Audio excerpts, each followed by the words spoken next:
Good afternoon, everybody. Thank you so much for joining me today. Just an impromptu, fun little live stream to talk a little bit about the state of the industry and some interesting aspects that have happened over the last week outside of the normal pop culture news media. I wanted to get into a little philosophical idea when it comes to the growth and future of the industry.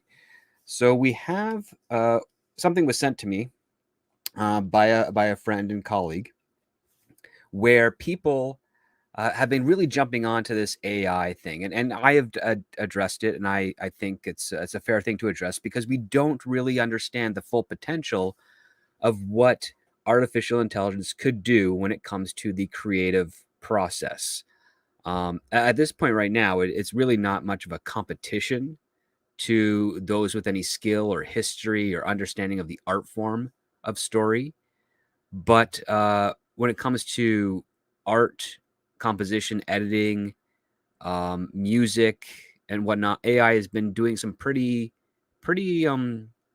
competitive things to that does frighten a bunch of people, and justifiably so. And I understand there's a fair argument to support exploring this new technology, that it might open up other opportunities, and some even suggest that it might level the playing field and break down doors or obstacles for those who want to create.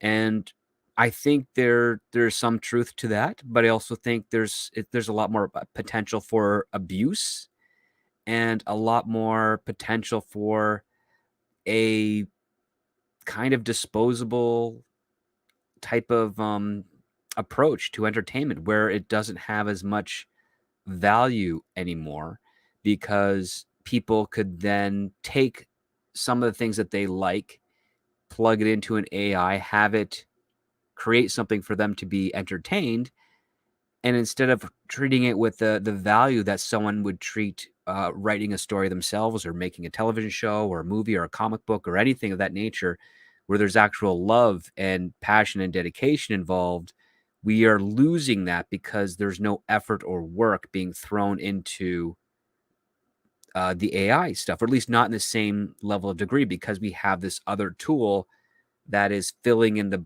blanks based off of the prompts that we get. And I think we need to sort of address this as a society, as creatively, with the fact that there are certain things in our world, what makes us human, that really shouldn't be disposed of, that should be cherished, that should be valued because of the amount of work and effort that is put in there.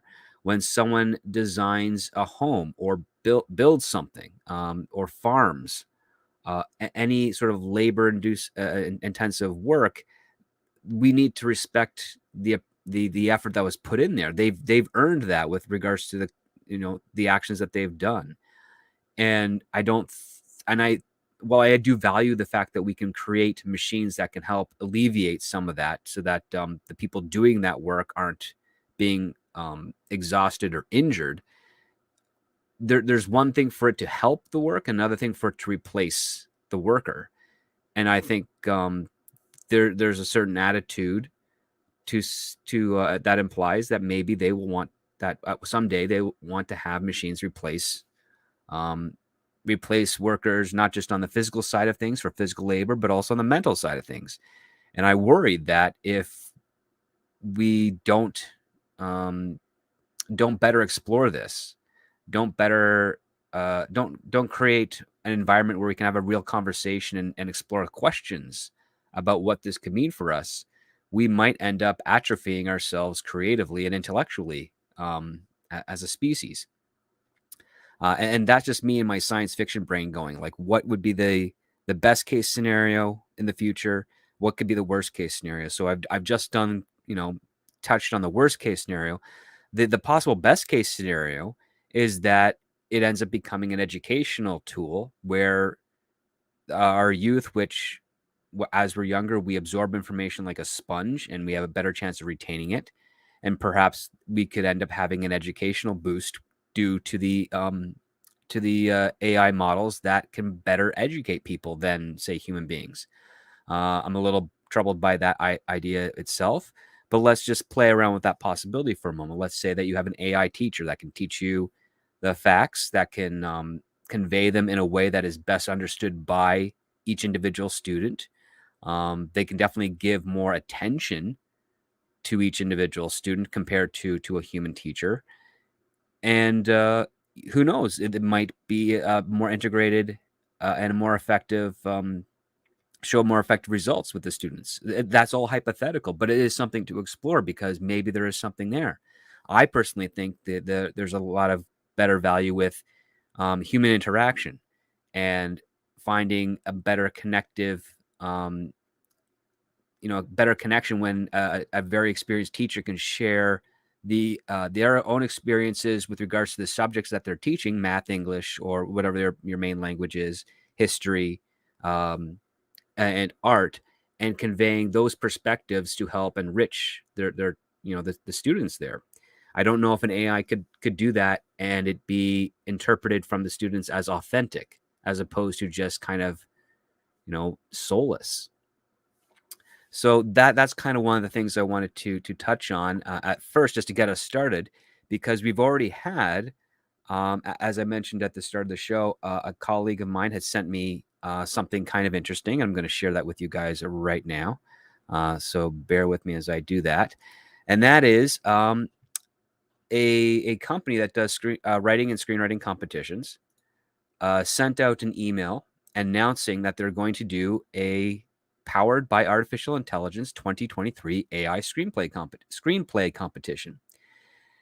And they're coming at it from this perspective, saying, embrace the future of storytelling in the AI screenplay competition. Witness how AI revolutionizes the industry as it explores innovative narratives and pushes the creative boundaries. So this is something that's kind of a very contentious point of view when it comes to writing.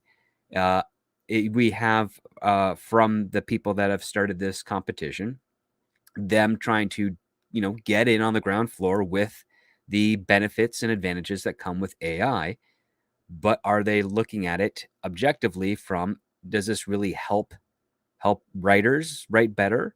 Does it really help producers pick things that are more marketable, that might be in line with what audiences are attracted to? Those are good questions, but I don't know if they're actually asking those here.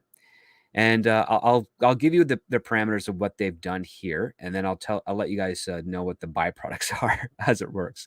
So they say this is how it works. By limiting the submission to the first 25 pages, the competition emphasizes the importance of a compelling opening and hooks the reader from the beginning. It encourages screenwriters to craft engaging and impactful introductions to their stories. So you, as the contestant, would submit your first 25 pages only. You get feedback generated by AI, which means that not a human being is judging your work. Then they also announce one winner, and then they do professional script coverage on it by a human. And the 3 human producers get the winner's script. So they basically have a contest for a little bit of access. So some producers out there that are looking for content to support and back, they will attach themselves to various screenwriting contests. If you, as a writer out there, are interested in contests and you see these types of things, reach out before you sign up for them. Reach out to the people that are running the contest. See if you can get names of the producers. See if you can get lists of their credits. See if you can see how if they're currently active in the industry and they're not on the way out or in some sort of other field. Because again, listen, I'm a big proponent of getting your work out there, sharing it, having people read it, give you feedback, coverage, development possibilities, but try and look deeper with regards to contest. Try and see who runs the contest, the parent company, see how many other contests they run. Try and find out anything about past winners, see if they're still working or if they've gotten a leg up within the industry, because there's a lot out there that's really it's just an elaborate type of model for getting coverage, but not much progression with your potential career out there. I'm not saying all screenwriting contests do that, but there are a number out there that that aren't as legitimate as real ones. So very much, I strongly encourage you, if you're pursuing that thing, do your due diligence. Try and get as many questions sent out to the people running it as possible. Hopefully, they answer and ease your conscience with regards to the legitimacy of their contest. So they go on. It says, not just another competition, screenplay competition. The AI screenplay competition stands apart by showcasing the innovative potential of artificial intelligence, merging human creativity with machine intelligence. It explores groundbreaking narratives, challenging traditional storytelling norms, and introducing novel perspectives that redefine the boundaries of imagination and screenwriting. So this this whole paragraph here bothers me. For one, I know that the term is artificial intelligence, but first of all, it's a simulated intelligence. It's simulating a very baseline understanding of how we as a species um, express ourselves with the knowledge that we have, and it's just inauthentic to me. It just doesn't feel like it's real. Uh, so here are some of the parameters that they have with regards to entering. So they start with, how much feedback will I get? You will get 1 to 2 pages of feedback, all done by artificial intelligence.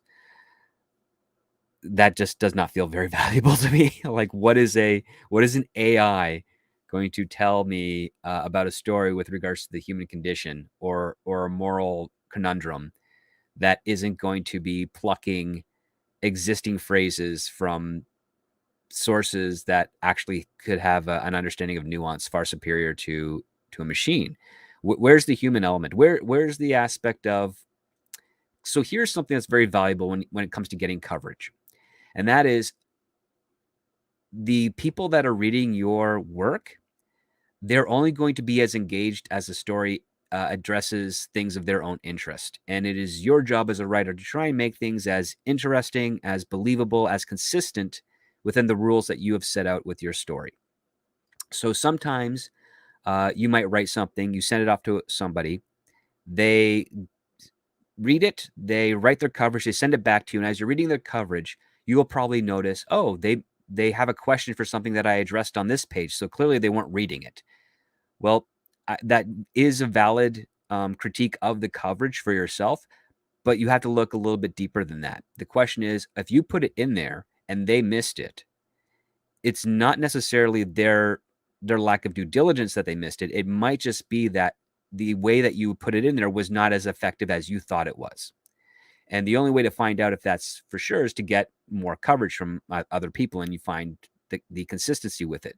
So if you're doing a drama, and you have the motivation for your character is that they are jealous of another person that is trying to steal the object of their affection, and you do that in one scene at the very beginning, but that idea doesn't come up for the rest of the story, there's a high probability that the person reading it is going to forget that motivation, especially if it is done very quick or it's only done in dialogue and there's not any scenes with tension or action around it.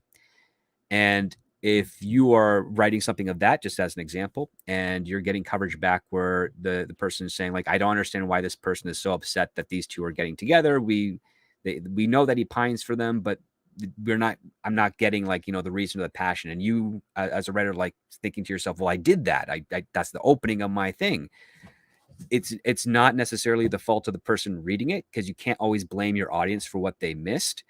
You have to basically just reevaluate your own work and be like, well, okay, if they missed this, how can I get this across more effectively? Maybe I have to take this idea and, instead of maybe front loading it at the start, break it up into sections and pepper it throughout every scene I have where with one of these two characters to circulate or drive the conflict of what's happening with this main character. That's the whole idea.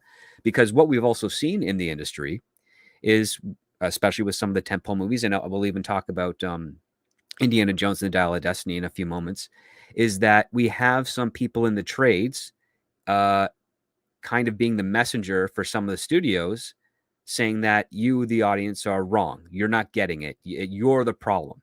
And that's not a mentality you as a creative have to have. If someone has a valid criticism with regards to your work, or if they didn't pick up on something or they didn't get it, it's really is bad form to blame them. And I'm not saying you have to blame yourself. You just have to not blame them and understand that maybe they just didn't pick up on it. And it's a really hard thing to do as a writer, because when you're writing your own work, you have way more information on your story than the person reading it. And you have to try and put yourself in their shoes and do the work with regards to, okay, well, this is the information I'm giving them. Is it enough to convey what I want them to convey? And how do I address that? And that's a very, very difficult thing to do. And I don't believe is currently, as it is right now, currently has the ability to do that with regards to coverage, or tell you that with regards to coverage, because an AI will read every line. It will retain every line. It has to. It's compelled. That's one of the things with regards to computers, is that if you give it information, it takes all of it. It doesn't get to choose which is more important than the other. Um, no matter how many attempts of programming, uh, you know, engineers try to put in there, a computer has to value all information, because there's a probability that even the most minute piece might be beneficial down the road. So if you're getting coverage from an AI, they are 100% getting everything that you've written. And so when they give you that feedback, it makes it difficult for you as a writer to equate what a general audience would get out of this story, because a general audience isn't going to pick up on everything. General audiences might pick up on a bunch of the obvious stuff, and if they really like it, they'll go back to read it or watch it again, and then they start picking up more and more, because they're digging deeper into what you've actually written. An AI will give that to you right off the start, and if you've done it, doesn't matter if you've done it poorly or effectively, the information remains the same. And what you really want from human coverage is you want to be able to figure out how you made all of those points effective, and how you're able to get them to cycle through, so that you have the most important part with story, returning customers, essentially people coming back to watch or read your work. So that is a big problem with trying to get AI coverage. And then the other part too is only 1 to 2 pages of feedback. I try my best when I'm doing coverage on things to at least get up more than 2 pages of notes to my clients. I want to make sure I address everything I can. So even then, I'm thinking the value on that for AI. With AI, you should be able to get 5 or 6 pages of notes. I mean, it's AI. It should be able to generate things as long as it can. So that's one of my contentions with regards to AI feedback and coverage, and how it kind of disassociates the authorship of the work from the potential audience that you have, because a human's interpretation of that work will give you more insight into what the probability of people retaining it will be. So that's one of my issues there. So then they say, well, who does the judging? Well, in the initial judging, all the initial judging is done artificial intelligence. It should be done by artificial intelligence. Okay. After AI selects one winner, which great, AI having taste, that's a laugh. We will have the writers send in the entire script. The full-length script will have professional coverage done on it by a human. The winner will have the opportunity to use the coverage to strengthen their script. After that, the winning script is sent to the 3 human producers. This sentence bothers me, because it implies that at some point there's going to be AI producers, which that leaves some interesting possibilities there, where if you could jailbreak the AI and figure out exactly what they would always say yes to, you then write to that, or you break the AI so that they'll always say yes to whatever work you submit. So then you lose a sense of quality control. So they announced this contest. They put it onto a website called AIScreenplayCompetition.com, and the deadline is October 16th. Now, interestingly enough, and we're going to address this, the parent company, which I blocked out here because I don't want people flooding them or anything. They realized this was a bad idea. So the domain has been taken down. The contest has been rejected because a lot of people had written in, expressing the same concerns I've addressed. And so they basically have this apology letter saying, "Hi, everyone. We are writing to apologize for," and again, you can tell they're in a panic because they didn't proofread this, "for the sending you the," it's basically, it should be saying, "We are writing to you to apologize for sending you the email on the AI screenplay competition. We were completely wrong and made this huge mistake on launching something like this. For the past 25 years, we have been working for writers and will continue, to work for you. We made a bad decision and we feel horrible. We do not support AI, period. We support the WGA and the writer strike. If any of you have any questions, please email me personally." That's from the president. That is basically what they that's the fair recourse. There's enough human people able to ask the questions that AI couldn't predict when it comes to this subject matter. So that is a nice taste of where the industry is going. It appears to me that the disconnect from some of the people like within big tech and what they're doing with regards to trying to stay ahead of the game and stay current with their with their contests, with the competitions, with where the industry is going, seems to have be backfiring. And I think that's a good thing there. I think there needs to be more discussion, more talk about this subject matter. And I want to see what you guys are saying in the chat. I see there's over 35 of you here, so thank you so much for hanging out. I'm going to catch up and read what you guys are saying in the chat now that we covered that part of the story before we move on to the next. So let's see what's going on here.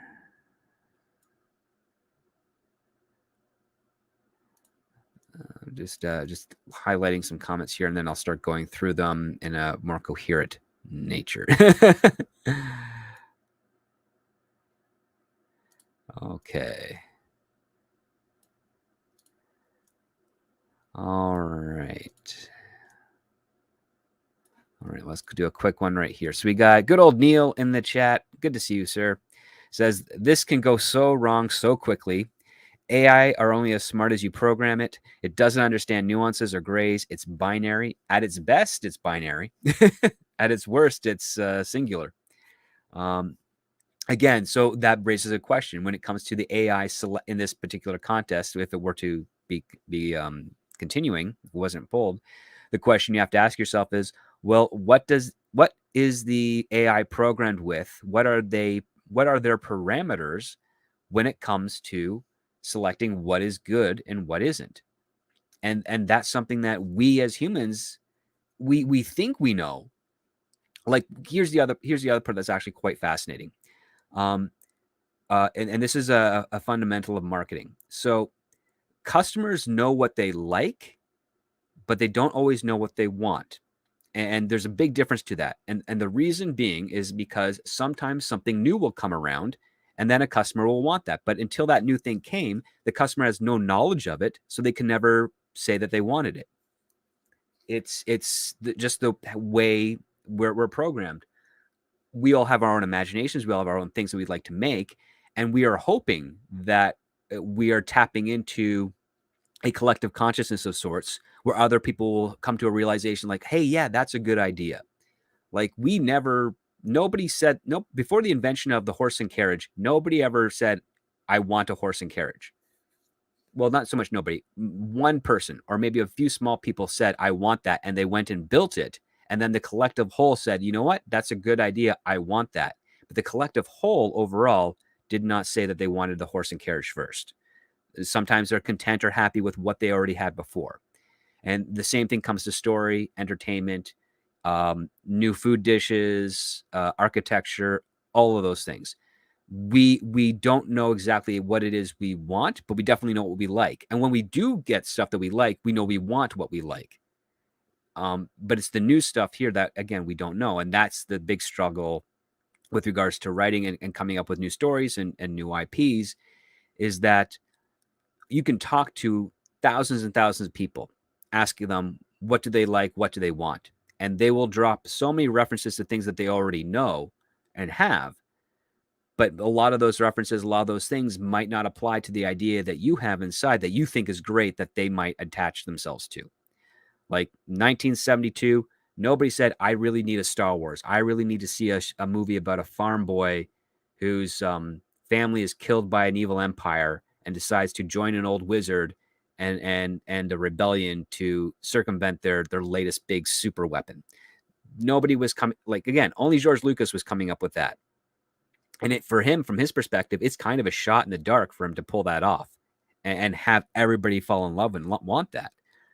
But, you know, nobody was really asking for it. And when he was pitching it around town, a lot of people said that they didn't want that. It was only Alan Ladd Jr. who's like, you know what? I liked American Graffiti.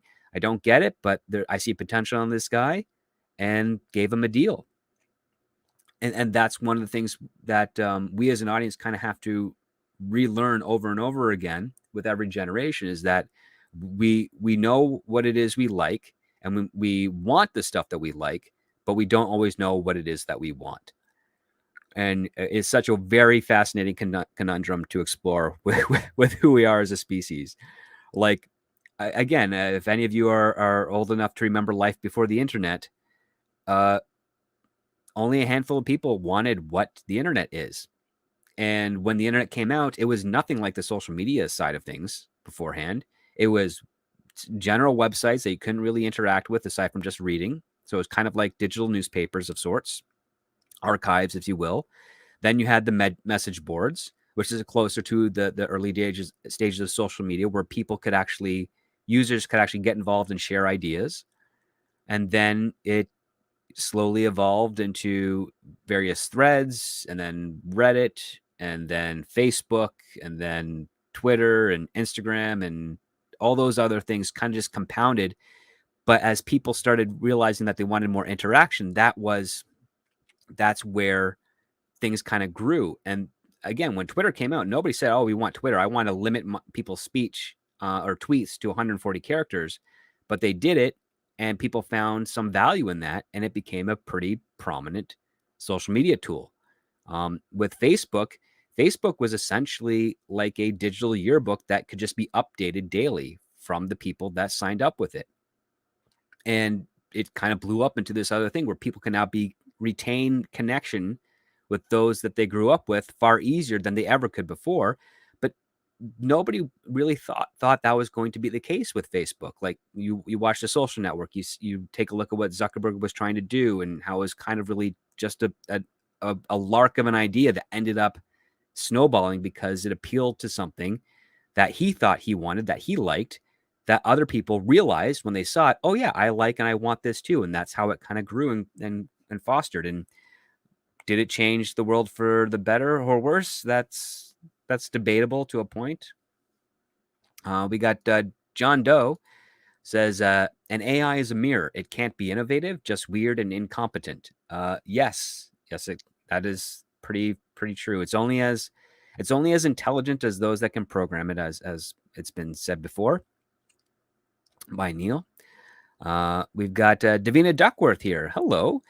And they go on to say a couple of things, so we'll just catch up with that. The problem is that some of the recent content is so badly written, it might as well have been been AI.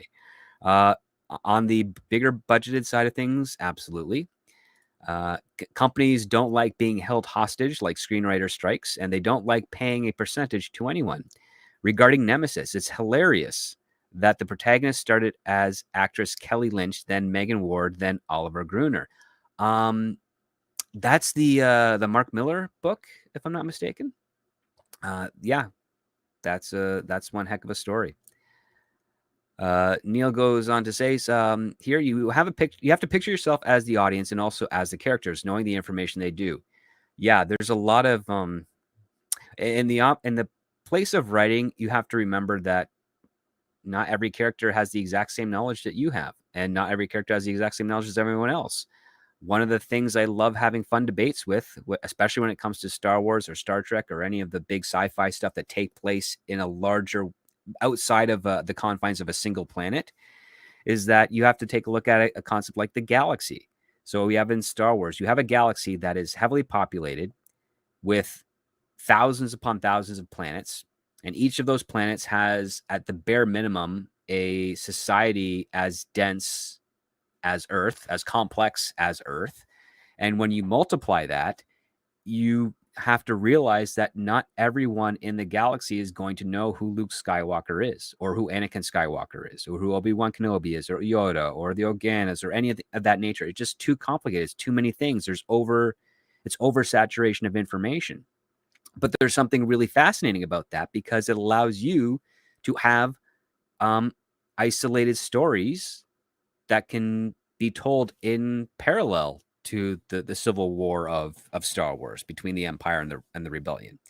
You can have planets that have no idea it's going on around them, because they're either on the outskirts of the galaxy, or maybe they were part of the initial behavior that the Empire was doing. So when they expanded and took over the galaxy, nothing changed for them. Those are types of things that are fascinating to think about when you have such a huge universe and a setting that covers, several thousand light years. In the case of humanity, I think our galaxy is like 100 and change thousand light years across. I'm not 100% accurate on that. I wish I could retain that, but it's a big place, and not everyone, and rarely is one single individual going to be well aware of that. I mean, it's not beyond reason to think that there's a planet out there that has no idea who the Emperor is in Star Wars. Like, they just don't care. They have their own stuff going on. Sure, they maybe see stormtroopers around or what have you, but their lives have much more. There's much more things going on in their lives for them to not even care about that. And there's something fascinating to explore in that type of concept and understand it. Next thing we have Read by Nature. Hello, Read. Says, or if the AI is curated to only give desired results like woke censorship, you close off pathways which result in unforeseen errors. That is also true. Again, there's lots of things that you can do in parameters with AI that's not going to be very favorable to to the outcomes that you're looking for. It's going to actually have most likely the opposite effect. So if you want to give in the parameters saying, okay, well, we have this ideology that we think is what classifies good content, and then you have an AI competition like this, and you get thousands of entries that vary in all sorts of stories, but only a handful of them follow the ideology that you programmed into the AI. And then you, as the human, are reading it. You're going to probably see that the quality of the work, if it's ideology driven first, and not something that's a subtextual flavor of the story, you're probably going to be very disappointed with the script. Or if you're a delusional executive in Hollywood, which many are, comes with the territory, you might think it's the best thing ever, put some backing behind it, get it out there, and see it perform very poorly. We have Elizabeth Youngs here. Hello, Elizabeth. Says, I tried to use ChatGPT to write up the first chapter of my paranormal romance. It didn't quite go as planned. I can only imagine. ChatGPT, I've been exploring it with my colleagues. It's really just something you ask questions when you say, hey, who did this at this date on whatever. It will give you a whole bunch of options. Sometimes I've been able to get it to cite me websites that it was able to pull through. Too often it keeps on saying, it's not a live, it's pre-programmed, so it doesn't have live data information. And I have to keep on telling it, I don't care about the live data information. Just, if you pulled this information from somewhere, where did you pull it from at the time that you pulled it from? And if sometimes you'll be able to get a website mention, or at least something that will tell you, oh, if I go into this.com or .net or org, what have you, I will be able to find the same reference information materials. It's rather frustrating. I don't like it. I don't think it's very valuable. That's just for me. Even when I think they release the next one, which I think is coming out in a few months, I think it's still going to be not much better. I don't foresee it. I don't foresee it having the type of upgrades geometrically that are referred to in like Terminator. I just don't see it at that point yet. Um, we have Stubble McShave in the chat. Hello, Stubble, who says to be devil's advocate. Great, always cool for that. A metaphor on writing as digging tunnels. I understand the desire for many guys to have a big drill do the job 100 times faster and just have workers do the cleanups and service. Yeah, I completely understand that. I would not be surprised if there's a number of producers, especially with the wily ones over the last few years, who would think that would work. As I mentioned on Midnight Edge and many other streams, there are producers who could never write, and they always want to tell stories, but they just don't have the skill set. And what they end up doing is they realize, well, if they're the producer and they're the ones okaying and supplying money for these stories, they could find young, eager, green, hungry writers who can actually write a story far better than they could. But because we have this assignment model, which I'm not against, I think an assignment model is still useful. Because they have this assignment model, they can basically dictate to the writer, this is my story, this is the stuff I want to have in my movie or my television show, and I'm going to give you the opportunity to write it and make a name for yourself in this industry, and you do what I want. And there's a lot of young writers. Heck, I would even be a part of that, even though I've been doing this for over a little over 17 years now, where it's like, okay, yeah, that seems good. It's a paycheck, it's a credit, and the quality is dictated by how well you can execute that, and also if it fits into the taste of the producer. But I think at this point here, the producers who are coming up with these things don't have very good taste.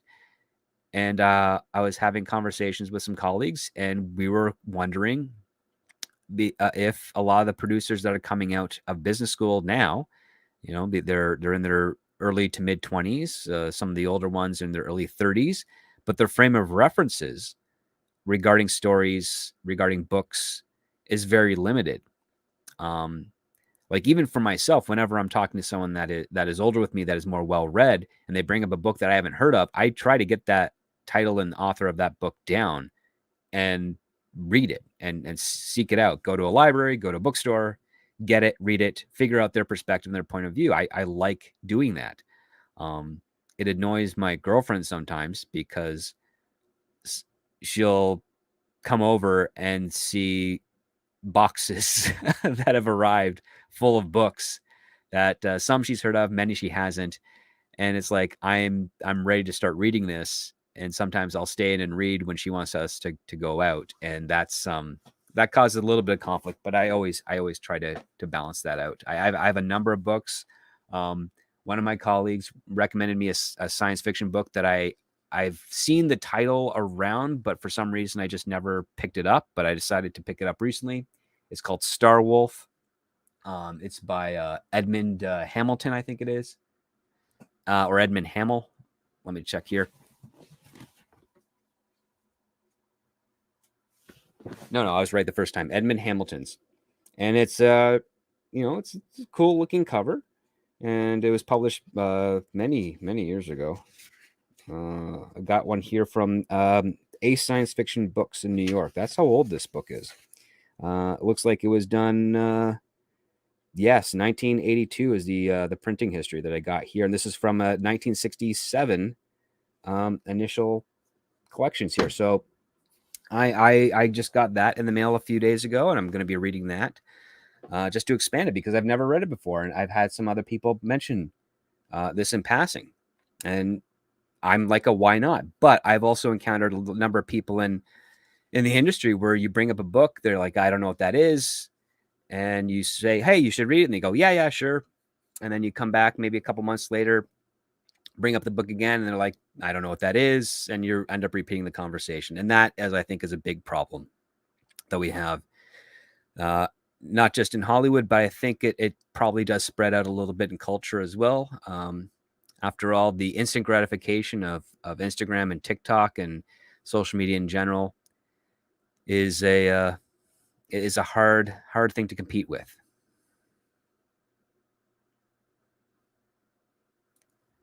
Davina Duckworth says, I think bad writing is still a bigger threat than AI writing. Without human experience, it's difficult to infer meaning and motivations. Um, I will say this: bad writing is more intriguing, I would say, than AI writing. With bad writing, you have to question why the heck this happened.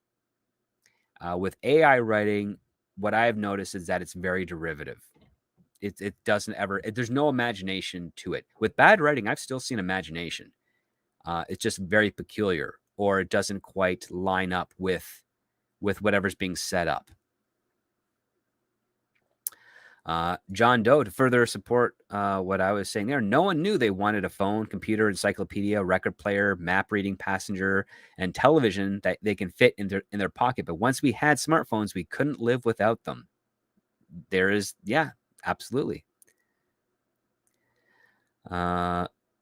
Elizabeth Young says, not sure I would want AI to take over creative endeavors. They require human elements, imagination, and heart. That's another big trick. How do you program imagination? Like that's the question. How do you do that? how do you tell someone or tell a machine to come up with something out of nothing? How do you program the concept of desire? That's always the one thing that I have asked and questioned, and I've talked to some tech engineers and software regarding that, and they always just say, well, you can feed a computer information over and over again and teach it desire. But I don't understand how that is an answer to the question, because just pushing in information doesn't about desire, about the subject, I don't think bridges the gap over what desire is. Like, for instance, we as a species, our basic desire could be, if we are starving, we have a desire for food. If the power goes out for AI, it has no option to do that. Or if the power is dwindling and the AI isn't able to function as well, I don't know if it's going to learn the concept of desire for more power to just so it can operate. It has to understand the concept of a consequence or not existing. And I don't think that's something easily programmable that's in there. But who knows? Maybe someone does have an approach to that can work on a code. But for myself, I don't even know if I can get there in a way to convince a robot or an AI about desire. We have Willie the Monkey King's Music. Hi, Willie. Good to see you. I hope you're doing well. He goes, devil's advocate, wouldn't the AI work as a judge since producers are risk averse and want something familiar? Wouldn't AI be able to determine something that ticks those boxes of what's trendy now? That's a great point, and that's also a great threat that I have made with regards to the writer's strike. Is that yes, if you were to have an AI plugged in to the audience as source, what's being purchased, what's being read, what's being watched, and whatnot, and trying to determine what would statistically be best likely to sell. That is an interesting tool. The problem being is that we as a species, and we've learned this through social media, with enough organization, you can manipulate society or the appearance of what society is on social media for a specific outcome. And I think the NAI would be very susceptible to that. And as a result, I don't think you would ever properly properly be in sync with the audiences. So prior to social media and the old days of marketing, and I was very fortunate to be able to learn this in college. They actually, marketing departments actually had people go out into the world. They would go to shopping centers, malls, public squares, and take polls and talk to people and find out what they wanted to get market research. They would do cold calls. They would do contests and prizes where you answer certain questions and you get a little bit of a reward, like money or coupons or tickets or something of that nature, all for them to collect information to see what direction is society kind of going. And now they still do that, but they do it all through the internet. They don't talk to real people anymore. And the thing with the internet is that there are lots of false false identities, false accounts, or stolen identities in some cases. And we've seen data farming.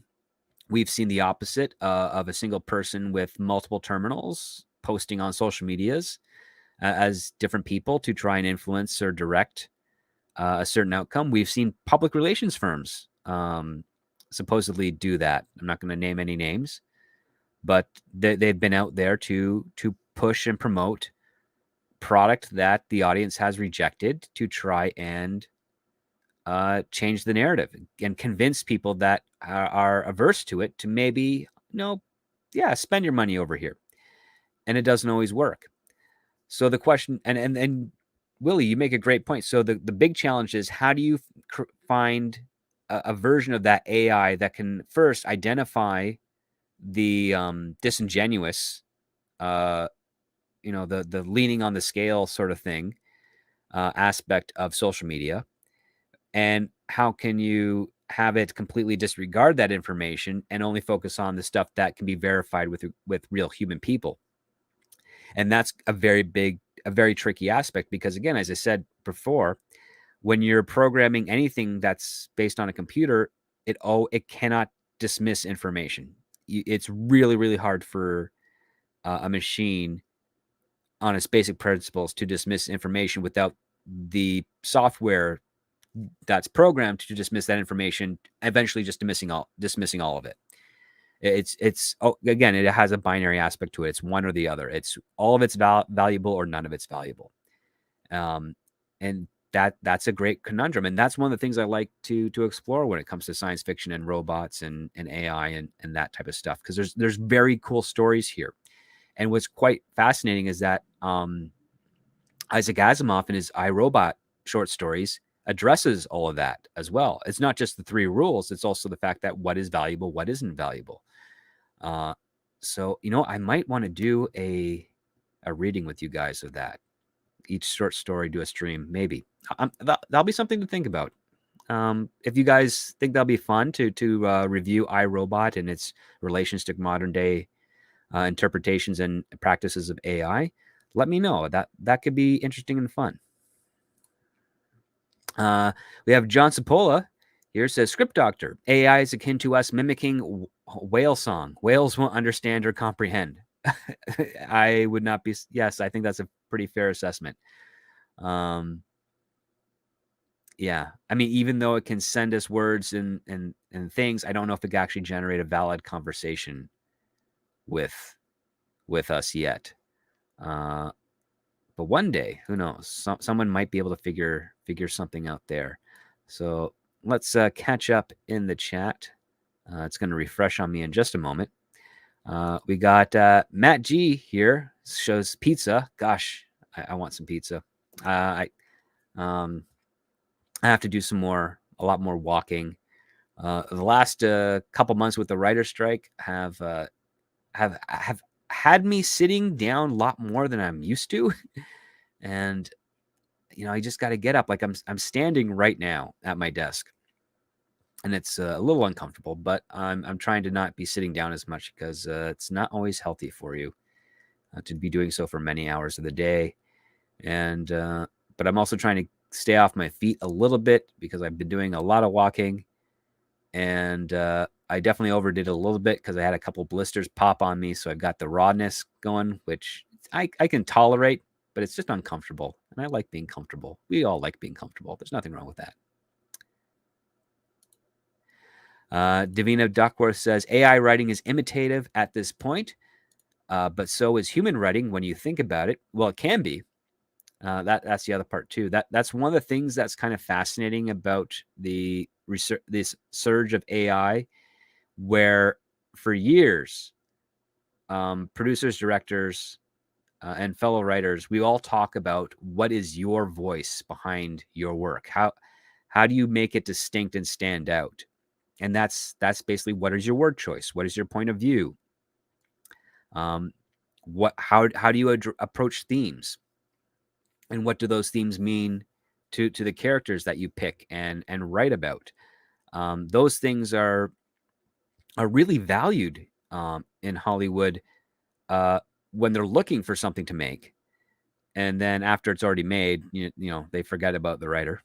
It's just what it is. I will say this: for being a screenwriter in Hollywood, you are praised, wined, and dined if you have something so good that everybody can see that it can make them a whole lot of money.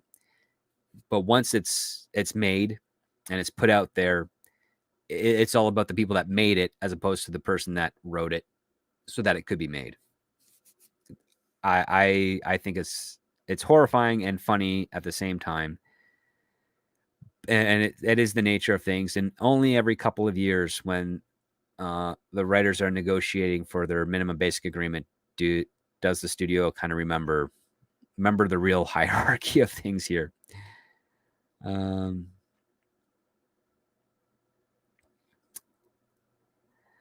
Let's see, what else we have here. We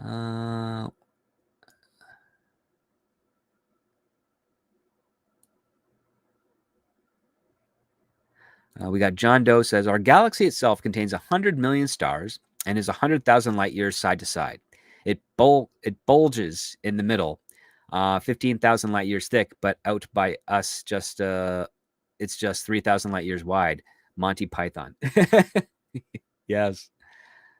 Fanto 5692 says, I'm about ready to use AI to finish plotting my novel. I've had a severe case of writer's block for weeks now.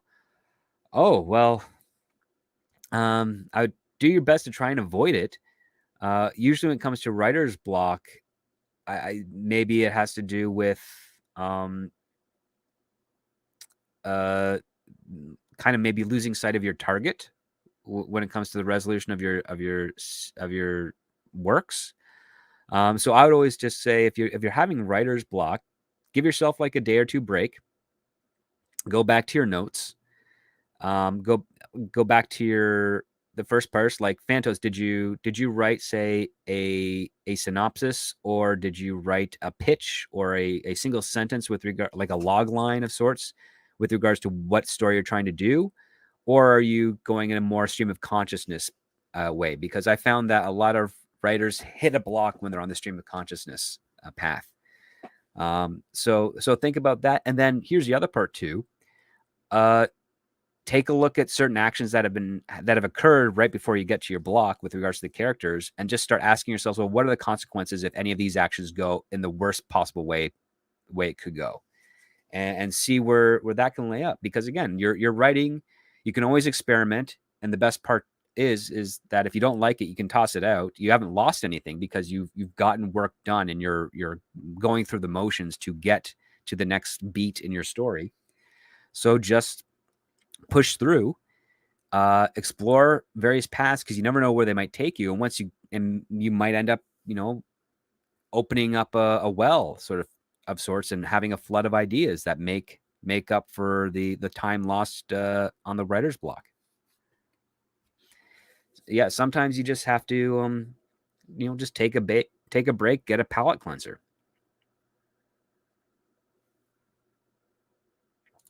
Mian says, now that script made it clear that Chris Pratt isn't playing Indiana Jones, who would, after Ford leaves this galaxy? If Harrison Ford has his way, no one would ever play Indiana Jones other than him.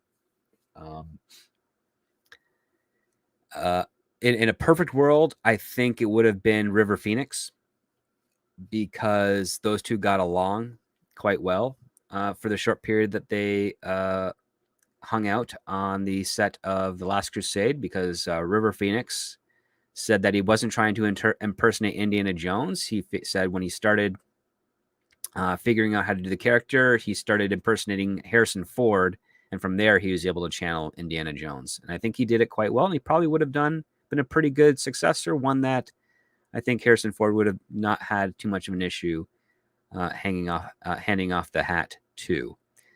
But with regards to Indiana Jones, I don't think it's going to I don't think it's going to do uh, what Disney wants it to do anymore. And speaking of which, that's a good segue. Let's close those windows down and let's go to the problems with the Dial of Destiny.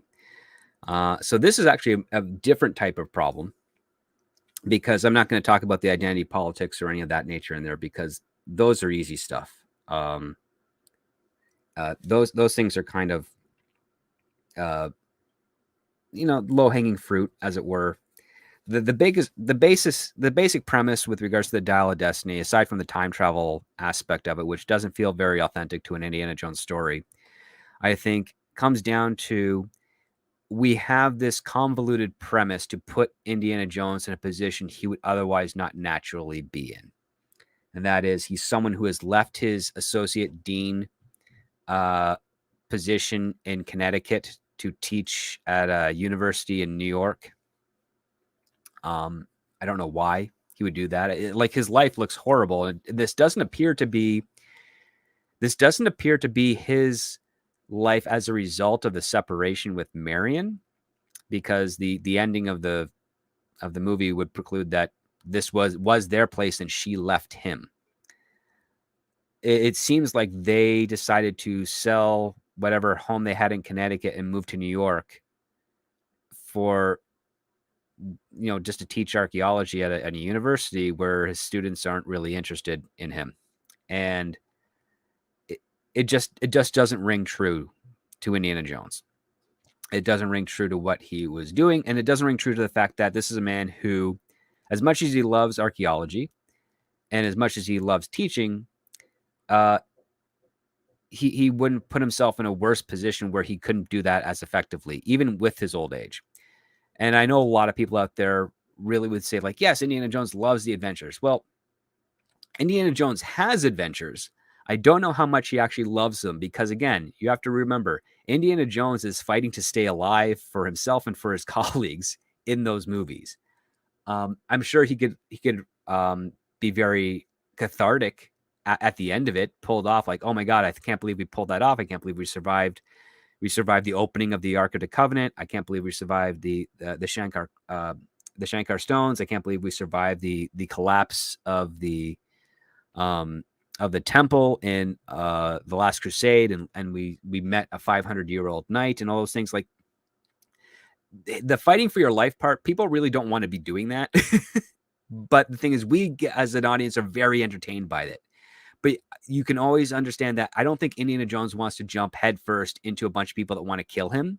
I think the adventures that he has is really just discovering and uncovering relics from history to better understand the people that made them and the culture that existed at that point. I think that's where his adventure and his life goes. But we as an audience are always thrilled when there's some other party that's trying to get involved with that, and they're willing to kill Indiana Jones in order to get the same piece for their own selfish purposes.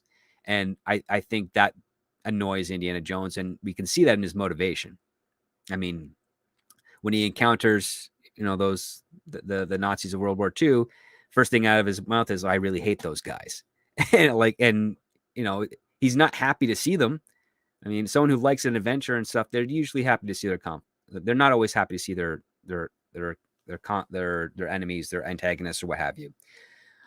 So when it comes to Indiana Jones: The Dial of Destiny, if you're telling a story, or if you're a studio and you're saying that you have a premise where we're using the original actor and the original cast, and he's 80 years old, so we have to have limitations imposed. That's a fair thing to do. So the question you have is, well, what's the most interesting way that supports the character but doesn't betray the character for an Indiana Jones? And my understanding of this is that making him depressed, sleeping on a couch, grieving the loss of his son, and they parted on bad terms, is convoluted. I think it doesn't quite feel authentic to the character. I think it would be more authentic to have Indiana Jones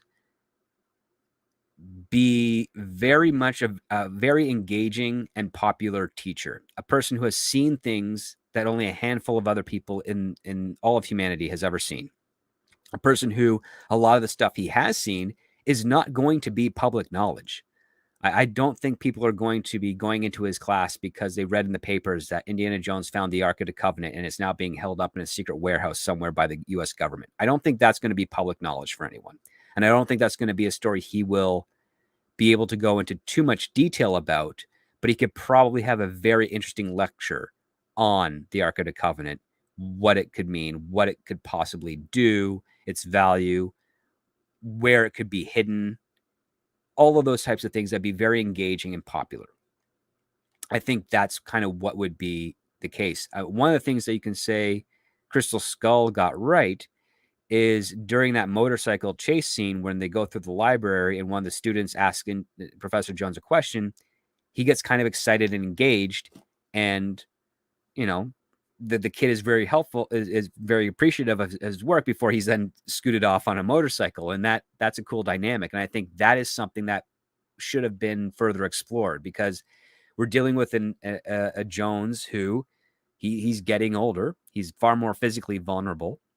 So how do you compensate for that? And I think if you make him a more engaging teacher, mentor character, that would be interesting. I was talking with Robert Meyer Burnett last night, and we recorded that conversation. It's going to be dropping on my Patreon in the next few days. I just have to clean up some of the audio on that.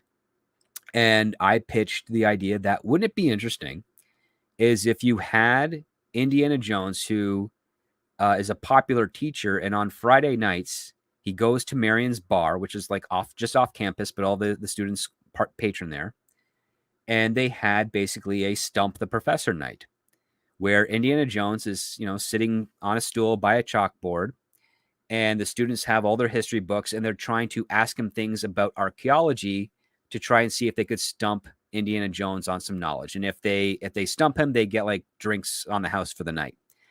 And if they don't, they got to pay, or they have to take a shot of a whiskey, or what have you. There's some sort of game that you could do there.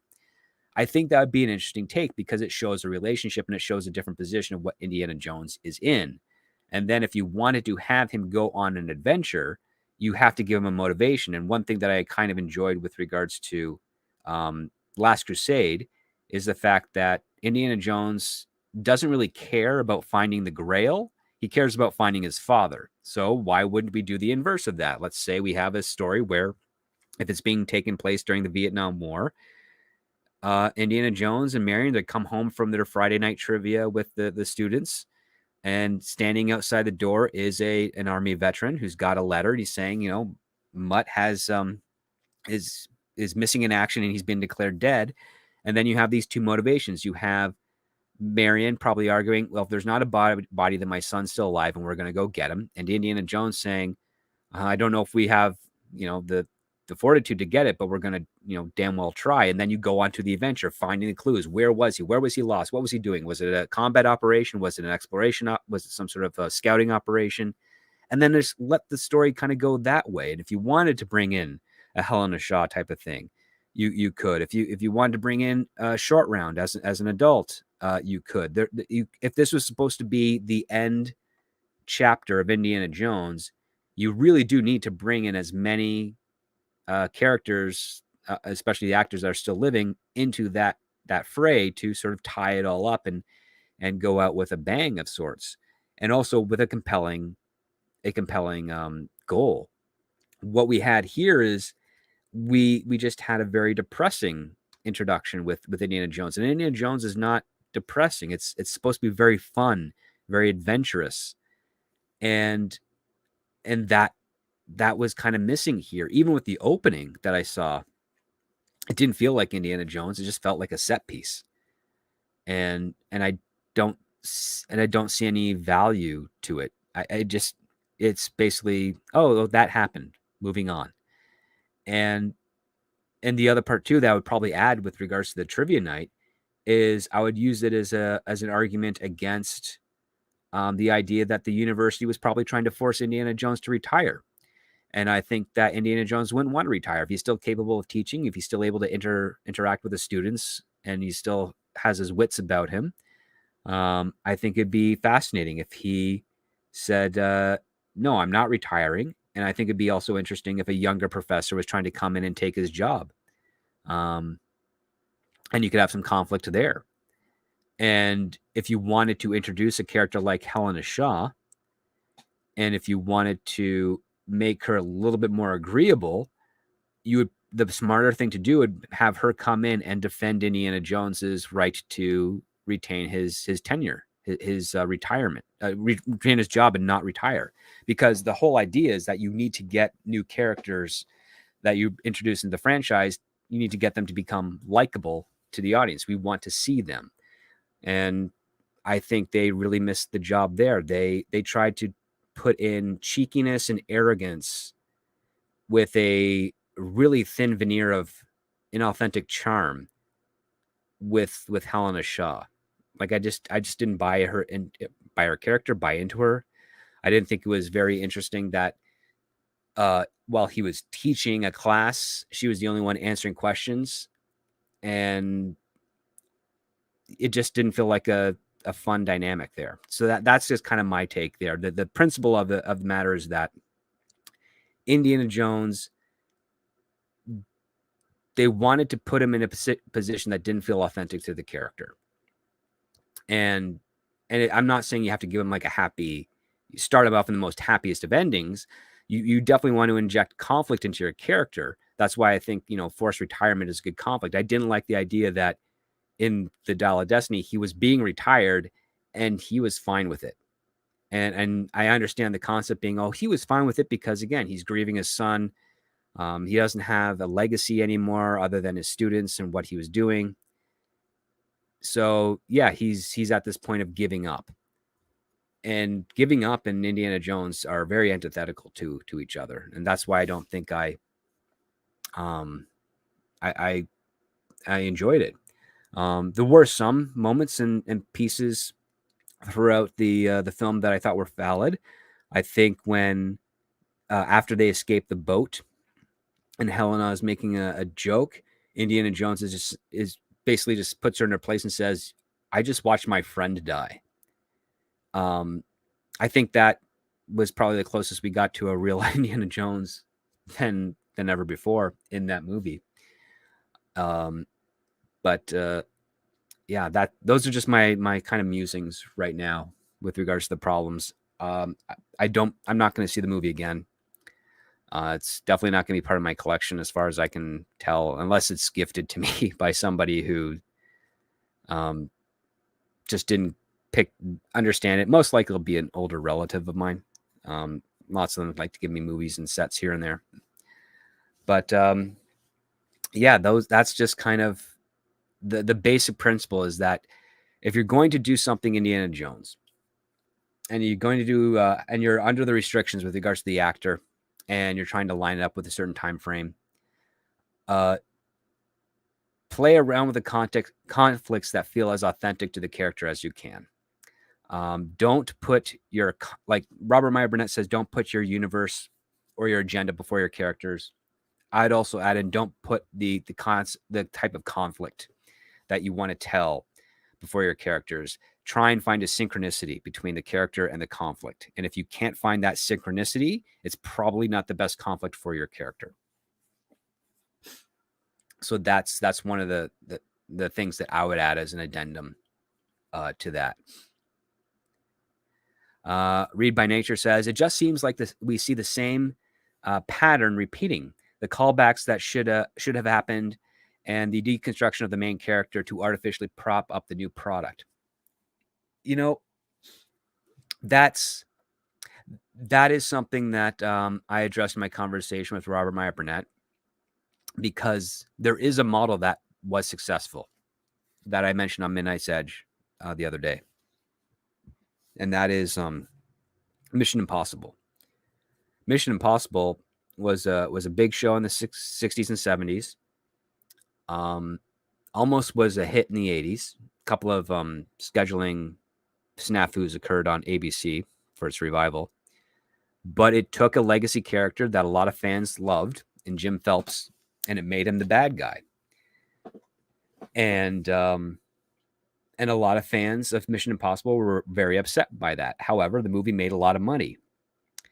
And you can make a valid argument with regards to Disney specifically that they're just trying to do the same thing for their next generation of characters. So the question you have to ask is, well, why does the Mission Impossible, why did it work? And, is a franchise that's now lasting 26 years with 7 movies currently released with an 8th on the way next year. But that same type of model doesn't work with, say, Luke Skywalker or Indiana Jones. So like that's the question, right? I think it still comes down to an authenticity. I as much as I enjoyed that first Mission Impossible film, I do think the reveal of Jim Phelps being the traitor feels inauthentic. I go into that in my conversation with Rob Meyer Burnett, so I'm not going to spoil that for you all. But I just want to give you a taste of that idea, and it's a good question to have. So why does it work? And one thing you have to remember is that as big as Star Wars was, and don't get me wrong, it was huge. It did fall a little bit out of the conversation in the late 80s and early 90s. It did not get revived again until George Lucas did the special editions and then announced he was doing the prequels. And that was around the time that Mission Impossible theatrically came back. And that's when Star Wars got its huge, big resurgence again in the conversation. Up until that point, Mission Impossible had an audience technically a little bit bigger than Star Trek at the time, because both shows were produced by Desilu. They were both released the same year, and Mission Impossible is the series that went on for 7 seasons, and it was only canceled because CBS, which was broadcasting it at the time, they felt they could make more money off of it by only running it in syndication in reruns, as opposed to doing that and creating new episodes. So it didn't have a significant decline in ratings, and it didn't have any decline in popularity.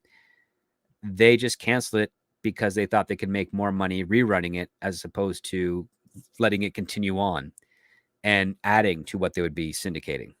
So who knows how long Mission Impossible would have continued if they didn't do that. Could have gone on maybe another 3 or 4 seasons. I don't think it would have gone on like Gunsmoke, because that was like 20 seasons. But it could have gone on, continued. And the other part too is that the model that Paramount was running at the time with regards to Star Trek was something that they were trying to incorporate over to Mission Impossible, because they found value in that, and that there was an audience for it. So that's the question I pose to you guys out there.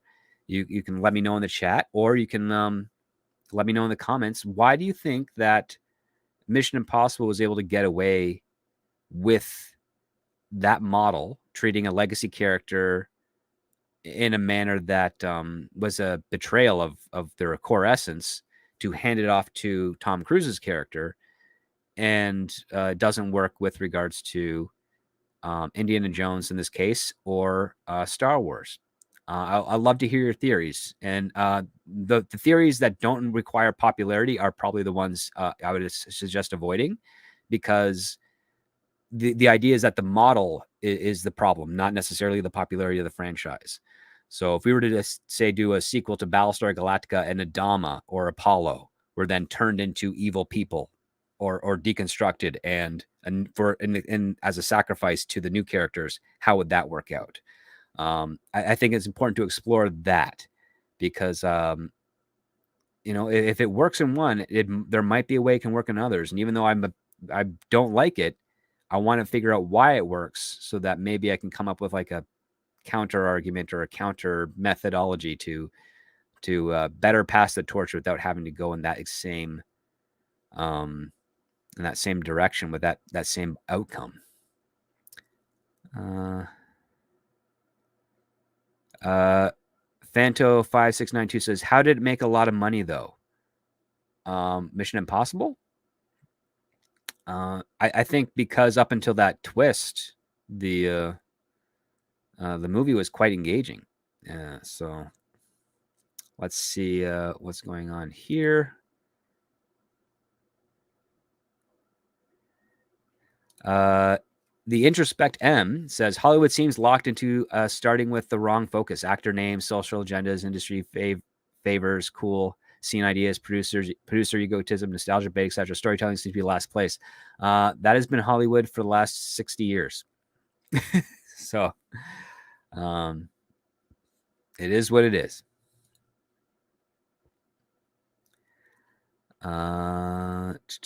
Robert Kajik says, when a franchise ignores the old fans, they give everyone nothing to talk about.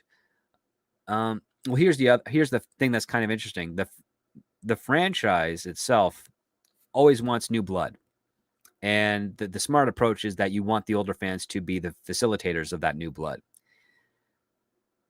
I think what's happened recently with regards to how social media has taken over and how the behavior has been focused more on the instant gratification, that studios interpreted that information thinking they could do the same thing with long form storytelling, and I don't think they understood that. I don't think they got that correctly. Davina Duckworth with some true historical facts. Paramount canceled the heck out of Star Trek. They wanted to cancel it after season 1. Technically, it wasn't Paramount. It was NBC. NBC canceled it constantly. So Star Trek was done by Desilu. Desilu wasn't purchased by Paramount until after the 60s. There was another company that purchased Desilu in 68 or 69. And when they purchased the studio, they started slashing budgets of their shows. But NBC was trying to cancel it a couple of times because it, even though it was performing pretty decently, it wasn't performing to what they wanted, or maybe there's also people at the offices that just didn't like it. But it was saved with a letter writing campaign.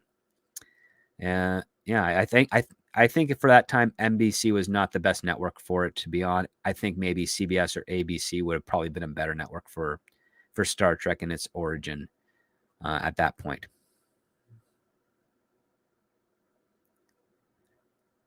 It goes on to say, and admittedly, season 3 of Star Trek, the original series, was weaker than the first two.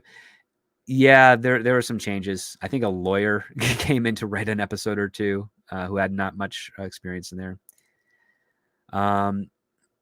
Here's a good point. Speaking of adaptations, I didn't watch The Man from U.N.C.L.E., but the movie was a bit disappointing. Yes, I actually fell asleep watching that film. And I have the original Man from U.N.C.L.E. series, which I quite dug. In fact, I should go back to rewatch that in a little bit. And then Mihan says, yes, Peter Graves was asked in 1995 to be in the film, but he didn't want to play a villain. That is correct. He felt it was a betrayal to the character and to the fans. And he refused, which is very funny because when ABC agreed to distribute the revival, or technically it was originally a remake of Mission Impossible for their 1988 season, they had no idea that Peter Graves would be interested. They didn't think they could get him, so they were going to recast the entire show with new actors playing the same characters, and this kind of update the technology with regards to remaking some of the original first season episodes. But someone got word to Peter Graves, asked him if he'd be interested. He said yes. And the writers that be said, well, you know what? Let's not make this a complete remake of the series. Let's do a continuation. And one of the reasons that I suspect they did that is because the year prior, Star Trek The Next Generation came out, and there was a lot of fan backlash saying that they didn't want this new cast of characters on this new Enterprise, that they wanted Kirk, Spock, McCoy, and co. And so the guys over at Mission Possible thought, well, we can kind of avoid that if we bring back Peter Graves and he has a new team. And sometimes we'll say we'll bring back Greg Morris, or not, if not his son, who's also an actor, bring him in and make it a sequels and / revival series. And that's what they did.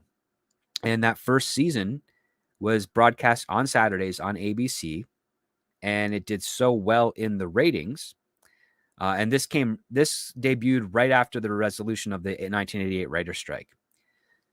And it did so well in the ratings that ABC thought that they could put it up against The Cosby Show and the other comedy I was playing after that. And boy, were they wrong. Not only did they do that and not get the ratings they wanted, but they unfortunately lost the audience because the audience thought that the show was taken off the air and they didn't come back. And by the time they realized that it had returned to its Saturday time slot, they weren't watching anymore. They had watched something else. So they really, they really screwed the pooch there, unfortunately. Willie, the Monkey King's music says, because Phelps as a villain was dealt with as a mystery. Well, it was a twist, not necessarily a mystery. He kind of got the idea that he was off his game. Off his game with the way that they shot him at the computer during the operation of stealing the knock list. But I mean, yeah, here's the other part too. You could have kept him dead and theoretically made Claire, the character's wife, the new character that was introduced as his wife, be the femme fatale who's been orchestrating all of this stuff. And that would have worked pretty well. But it would also deal with the very thing that not just Peter Graves, but even Martin Landau and Greg Morris had a problem with, which is that they didn't want their characters killed off. They thought it was not right, that the fans would not like that. And I believe them. I think the fans wouldn't like that based on the reaction they had for Mr. Phelps.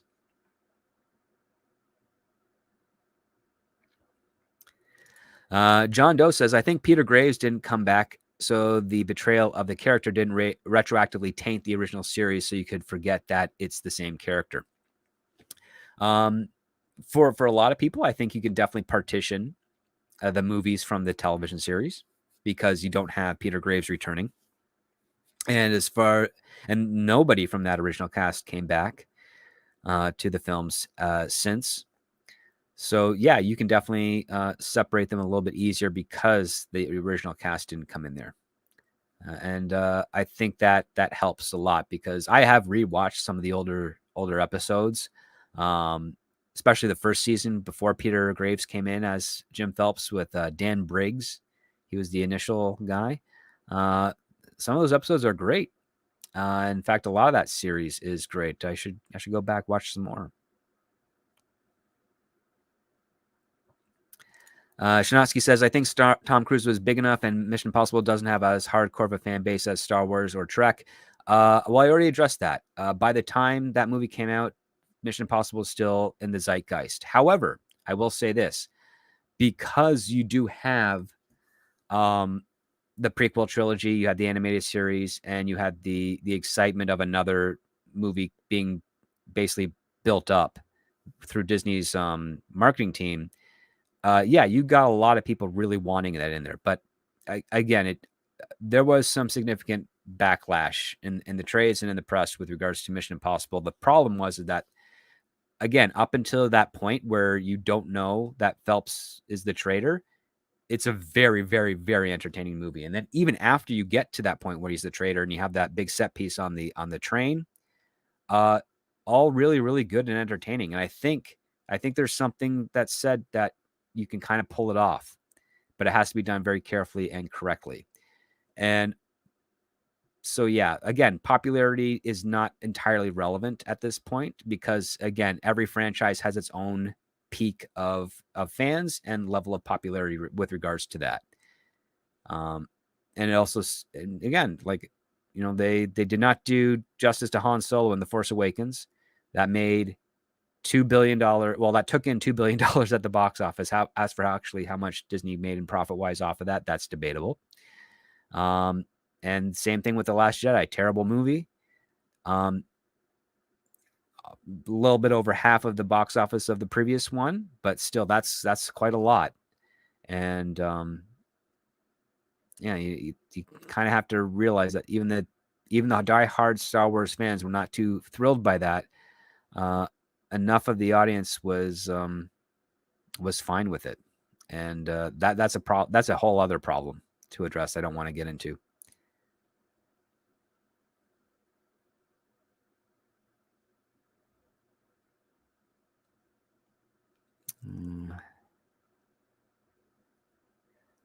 So it says, without realizing it, by sitting here and either commenting on or listening to commentary on the decay of modern culture, you're contributing to it.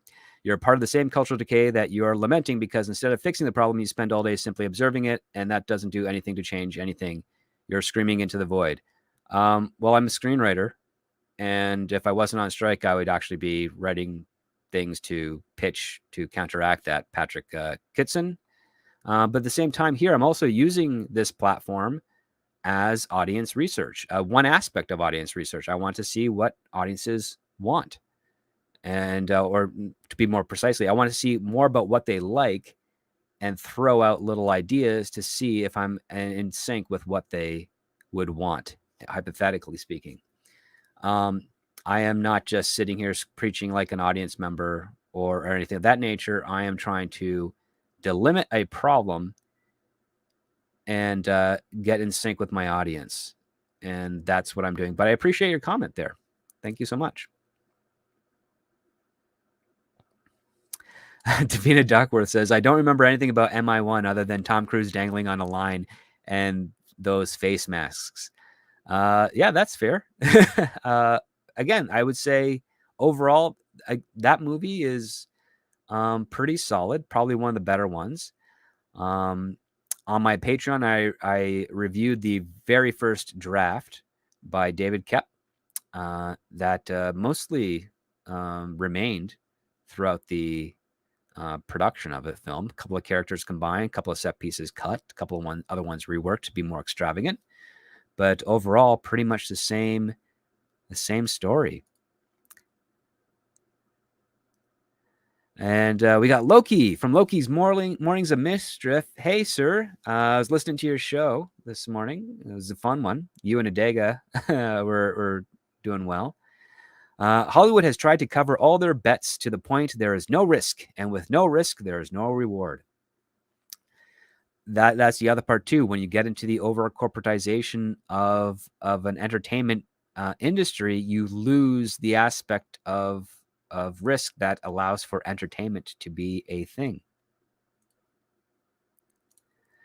Tom Baker says, but Mission Impossible was unknown to many. Even at that time, Voight could play it new. Fantastic channel. Tom Brussels. Actually, that's a misnomer. Mission Impossible was still pretty big, still running pretty popular in syndication. There was a lot of buzz around doing a movie because the initial announcement was done in the early 90s, and it took a number of years to try and get that ball rolling. Tom Cruise was able to get it over the hump because he was a huge fan of the show. Again, you got to kind of clear the fog of what was going on in the 80s and 90s. A lot of properties were far bigger than we give them credit for in comparison to today. The reason it's kind of hard to sort of deduce that is, again, the social media factor.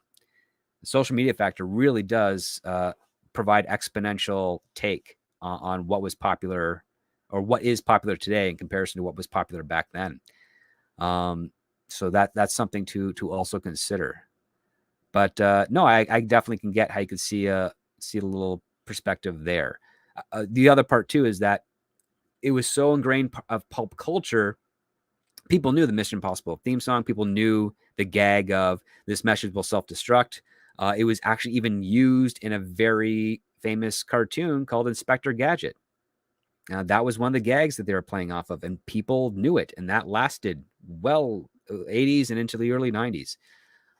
It was still part of the conversation and still used in parody and still referenced fairly strongly. And people did not forget where it came from. It was actually still, they knew. There's better retention with regards to pop culture in the 70s, 80s, and 90s than there is to today. Because, again, the way that the marketing aspect of things, the way the narrative is being constructed from the media, it's really trying to narrow things down to a handful of properties. And they're doing that deliberately to dominate the conversation. Would any of you happen to know how many original television shows debuted last year? Can you give a number? Let's just put a number in the chat. How many you think original television shows debuted last year? Wait for the chat to catch up there.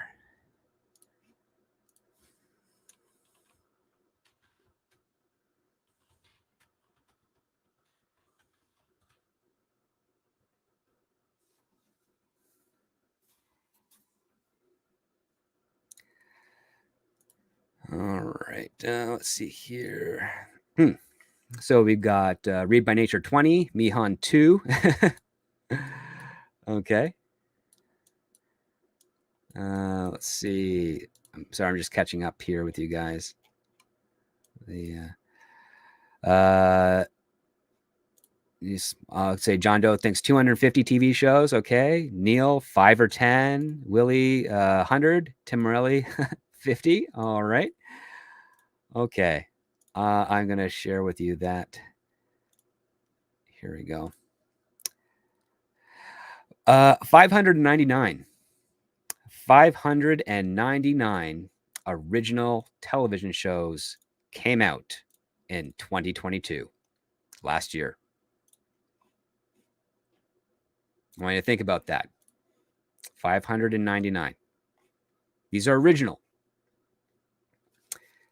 Yeah. Dr. Coffin Nails. The hell? Yes, exactly. Mighty Orbots. Yes, you were pretty close, about 350. Yes, but that's right. 599 television shows. Let's see if I can get rid of. There we go. That's a lot, and that has to tell you something. And not all of them are going to be great, but there's probably are going to be some good ones in there, and many that you probably don't know about. This is a part of a big problem with regards to oversaturation within the market. Sometimes you get so many that you don't actually see what is out there.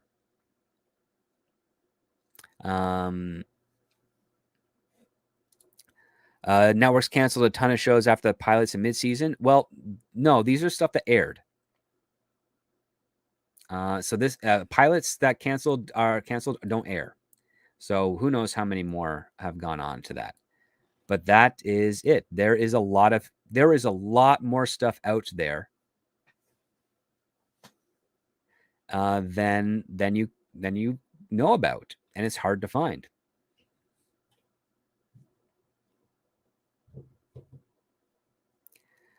And so that's what it is. Like, again, and just going back to 2009, 210 original shows that year, debuted that year. Now, whether they lasted the entire year, that's debatable. But you can see in 2009, you had 210, and then it goes up ever so slightly, usually by around, let's see, we got 6 new shows compared to the previous year, 50 shows the next year. Then an additional 20 on top of that. Then another jump by a little over 60. Then another jump of 40. Then another jump of 60. Another 40 again. Then a little bit of a decline. Then it kind of levels off. 2019, right before the pandemic, 532. 2020, mid-pandemic, only 496. Still mid-pandemic, bouncing back to 559. 2022, 599. We'll see how many came out this year. But again, that is a lot of stuff. But how much dominates the conversation? A handful. And we know just by you guys in the chat, thinking, 20, 100 or so new shows. But yeah, that's it.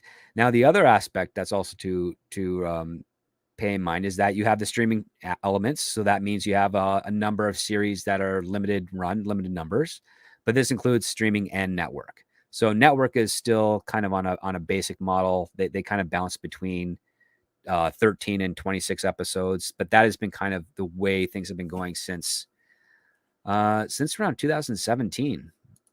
It's been kind of taking over the norm.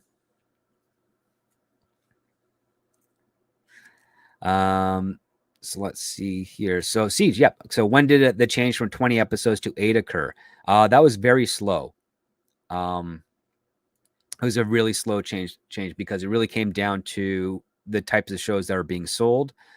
But usually we started seeing the decline in numbers for more higher profile series, especially with Netflix coming around the 2015 era.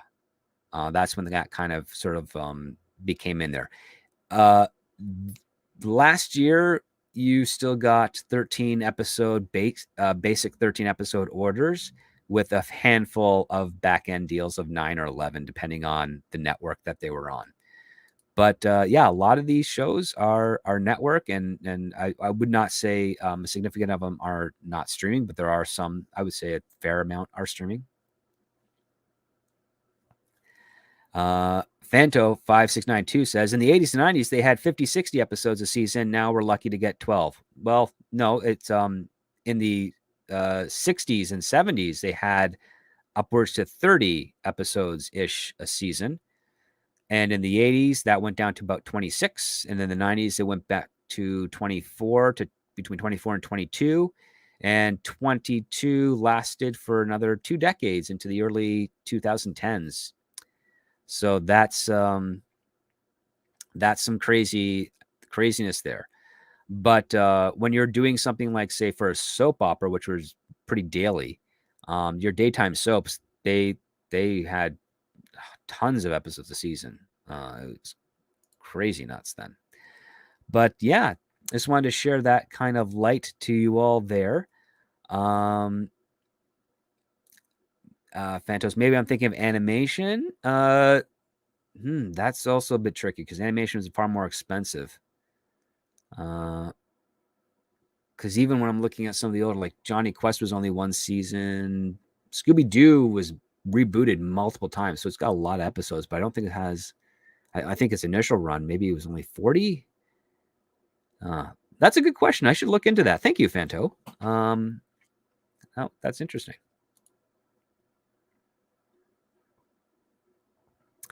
The Introspect M says it would be interesting to cross-reference this show count with how well each are viewed. The total watch minutes of media has probably skyrocketed over the last 10 years. That's that is very interesting. That's something I should look into. I'll have to organize some time on that. But yeah, like again, that's a lot of television shows to look at.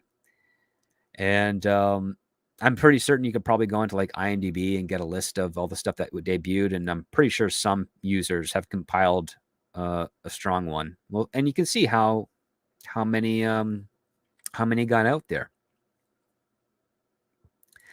John Doe says the Wednesday showrunners compared it to Smallville, where the pressure is way higher to have 0 bad episodes. It's a lot harder to do 8 fantastic episodes instead of 3 fantastic, 15 good, and 10 dogs. Well, the Wednesday showrunners are also the Smallville showrunners.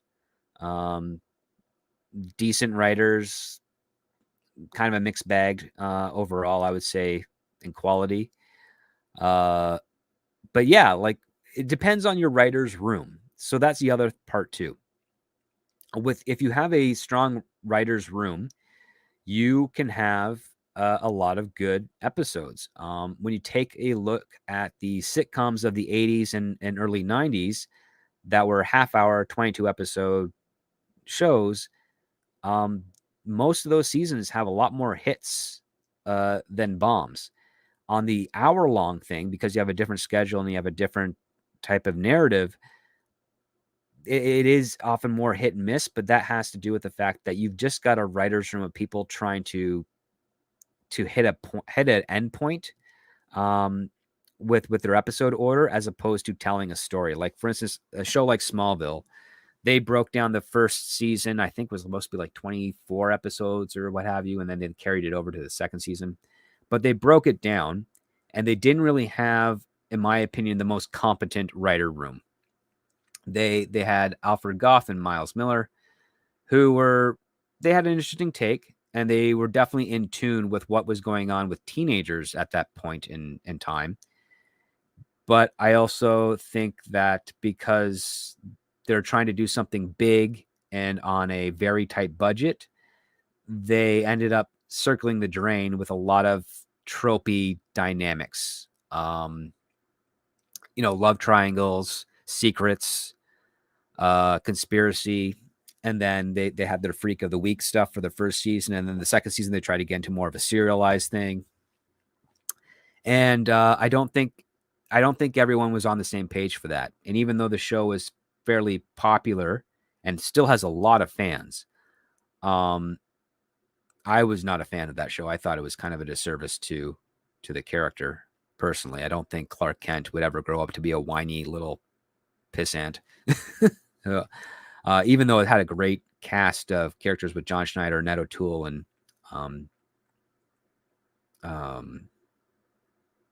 my God, why am I mixing on the guy who played Lionel Luthor, whose name is escaping me at the moment. John Glover. There you go. So yeah, we'll see. That's just the case there. Now, compared to that, you can compare that to, say, something like, for instance, J. Michael Straczynski's Babylon 5, which he wrote most of the episodes of, which I think is a very solid show. And I don't think there are really any. There are more great episodes in that 5 seasons than there are bad. You then go on to, say, The Marvelous Miss Maisel, which is written by, and I'm forgetting her name, but she wrote most of the episodes with her husband. And that had a lot of great episodes in it, only a few bombs. And I think they also screwed up with regards to the Joel character. I don't think they knew what they wanted to do with him once they realized what they did with him. Then you also have Taylor Sheridan with his Yellowstone in 1923 and 1883 shows and all those stuff. He's got a very tight writer's room, and a lot of those episodes are very engaging. And I think there's some value to that. So if you get a good writer's room, whether you need it to be yourself and another writer, or 4 people or 8 people, if they're the best that you have and they're all on the same pages, you should statistically have more hits than bombs. And yeah, it's a hard thing to do, but if you know how to schedule, if you know how to plan and prepare, which a lot of television shows today don't really do that, unfortunately, as much. So there's that. There's a lot of other factors coming in there, but yes, it's usually in there. William Joseph Dunn says animation used to be 13 episodes per season. When a show hit 32 episodes, the show was pretty much done because you could syndicate it then. Syndication in this late 60s and early 70s was really taking off. Affiliates being able to do domestic programming for their neighborhoods or whatever the regions were was very popular.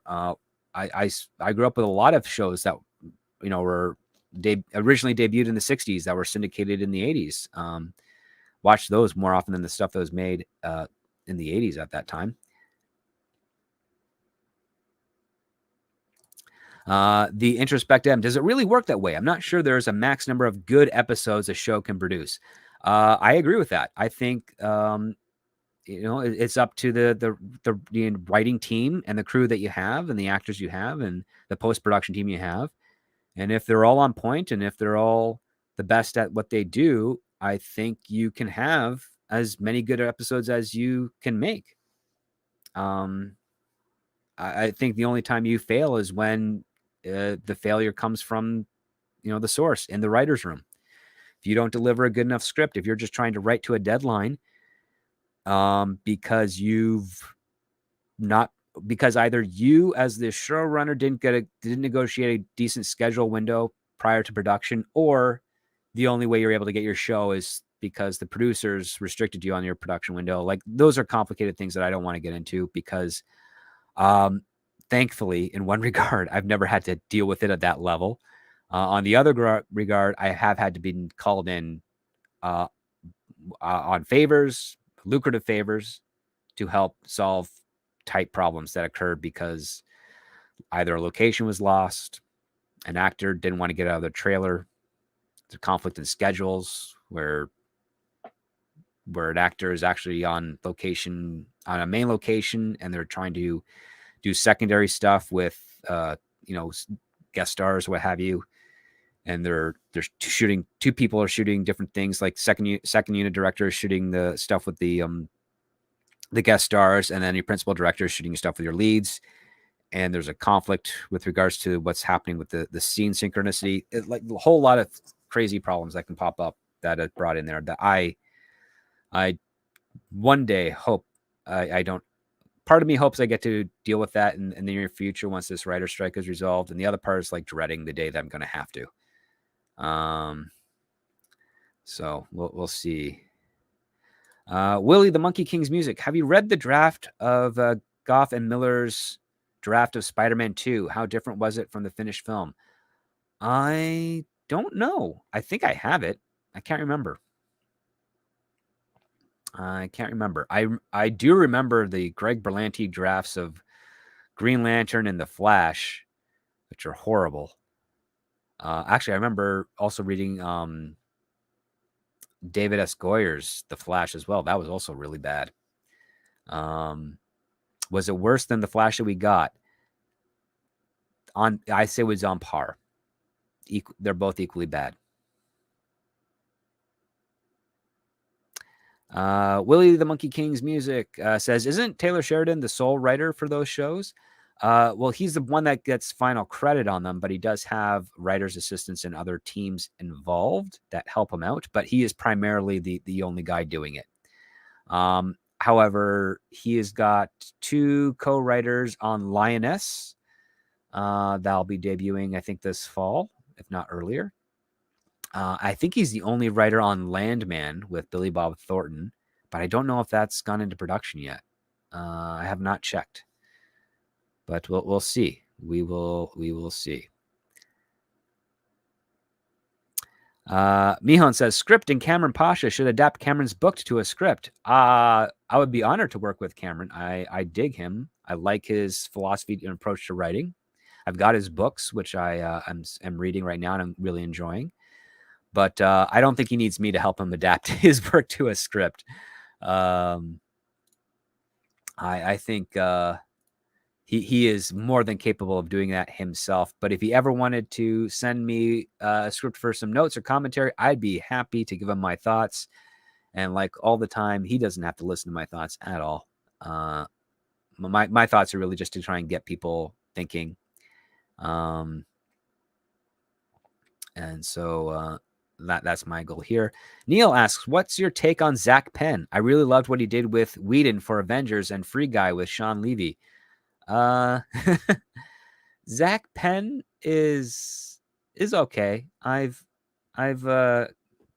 butted, not really butted heads, but we've crossed paths a few times. Let's just put it that way. He still doesn't remember me, and that's fine. But I think he's okay. He went off on his own to do a show called The Alphas that was filmed in Toronto for 2 seasons. Wasn't very good, in my opinion. But he swung for the fences. For Free Guy, I think he just did a pass. No, Sean Levy did Free Guy, didn't he? Did he do it solely? No, another person helped out. I can't remember. I remember reading the script for Free Guy. I think the script was better than what we got in the final product. Didn't have the weird love story thing in the same way.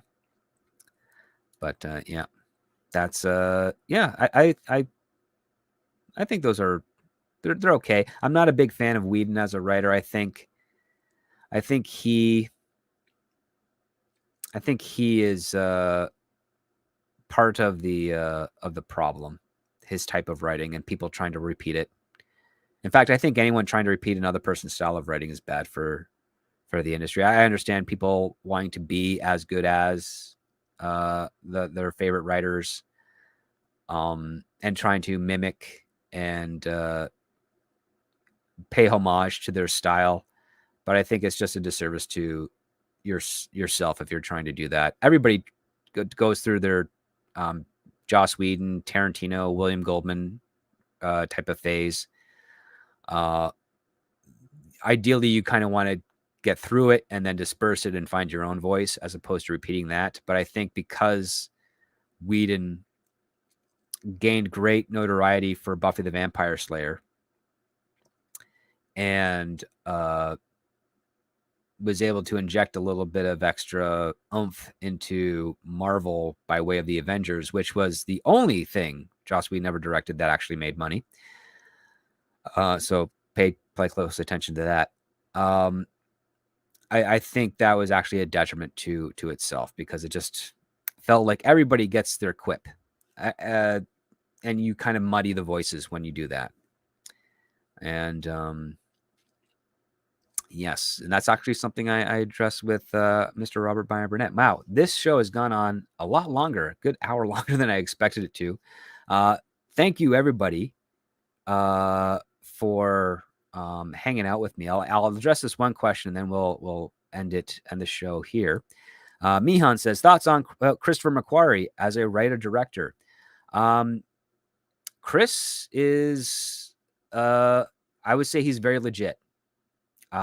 He got a hit with The Usual Suspects, and he ended up having, unfortunately, a number of misses post that, but he kept on going through. He persevered. He learned from those mistakes. He got better. And yeah, I think he's very capable. I like his directing more recently than I do his writing. I think his writing is definitely improved a lot, but I think he kind of pads things out a little bit extra. But I think that's only because as a writer director, you kind of want to have fun within that sandbox a little bit more. But no, I think he's all right. I'm glad to see him getting some accolades. I think he's doing well with his team up with Tom Cruise. So we'll see here. I'm actually gonna try and see when I can go out and see the next Mission Impossible. Curious to see that story, how it plays out. Tomorrow I'll be hanging out with Paul Chato. We're gonna go see The Sound of Freedom, which I'm looking forward to. I want to check that out. But in the meantime, thank you so much, everyone, for hanging out today. Really appreciated the talk. Glad you were able to, with your questions and your commentary on things that are going on with the industry. Hopefully, we'll get some information on the negotiations for the Screen Actors Guild in the next day or so.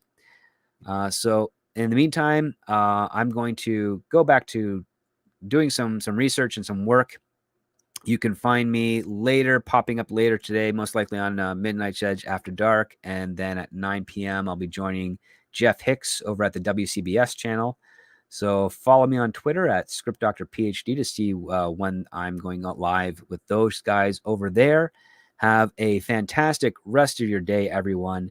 And never forget, when it comes to great story, it all starts with the script.